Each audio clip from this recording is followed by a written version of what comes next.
ಇನ್ನು ಬೆಂಗಳೂರಿನ ಪ್ರತಿಷ್ಠಿತ ಮಂತ್ರಿ ಮಾಲ್ಗೆ ಮತ್ತೆ ಇವತ್ತು ಜಿಬಿಎ ಬೀಗ ಹಾಕಿದೆ. ಪ್ರಾಪರ್ಟಿ ಟ್ಯಾಕ್ಸ್ ಕಟ್ಟಿಲ್ಲ. ಇದು ಮೊದಲನೇ ಸರ್ತಿ ಏನಲ್ಲ, ತುಂಬ ಸರ್ತಿ ಹೀಗಾಗಿದೆ.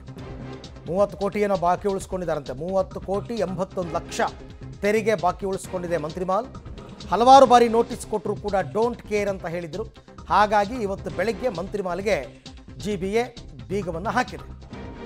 ಪಾಪ ಕೆಲಸಕ್ಕೆ ಅಂತ ಬಂದ ಸಿಬ್ಬಂದಿ ಎಲ್ಲ ಮಾಲ್ ಮುಂದೆ ನಿಂತಿದ್ದಾರೆ. ನೀವು ಟ್ಯಾಕ್ಸ್ ಕಟ್ಟಬೇಕು, ಅವರು ಆಮೇಲೆ ಬೀಗ ತೆಗಿಬೇಕು, ಮತ್ತು ಇವ್ರಿಗೆ ಎಲ್ಲ ವ್ಯಾಪಾರ ವಹಿವಾಟು ಶುರು ಆಗಬೇಕು.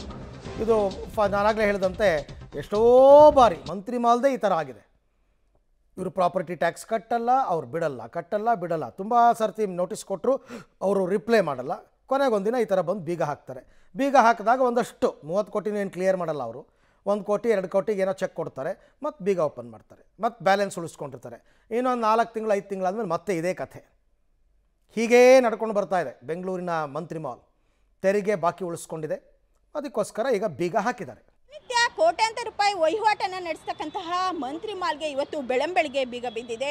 ಪ್ರಮುಖವಾಗಿ ಆಸ್ತಿ ತೆರಿಗೆಯನ್ನು ಪಾವತಿಯನ್ನು ಮಾಡದೇ ಇರತಕ್ಕಂಥ ಹಿನ್ನೆಲೆಯಲ್ಲಿ ಮಂತ್ರಿ ಮಾಲ್ಗೆ ಬೀಗವನ್ನು ಜಡಿಯಲಾಗಿದೆ. ನೋಡಬಹುದಾಗಿದೆ, ಇಲ್ಲಿ 2023ರ ಸುತ್ತೋಲೆಯಂತೆ ನಿಮ್ಮ ವ್ಯಾಪಾರ ಪರವಾನಗಿಯನ್ನು ಅಮಾನತುಗೊಳಿಸಲಾಗಿದೆ.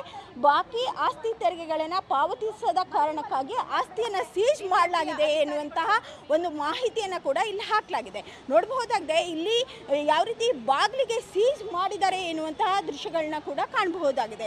ಪ್ರಮುಖವಾಗಿ 7 ರಿಂದ 8 ಬಾರಿ ಮಂತ್ರಿ ಮಾಲನ್ನು ಕ್ಲೋಸ್ ಮಾಡಿ ಮತ್ತೆ ಓಪನ್ ಮಾಡಿದ್ರು ಕೂಡ ಇನ್ನೂ ಕೂಡ ಆಸ್ತಿ ತೆರಿಗೆ ಕೂಡ ಬಾಕಿ ಇದೆ.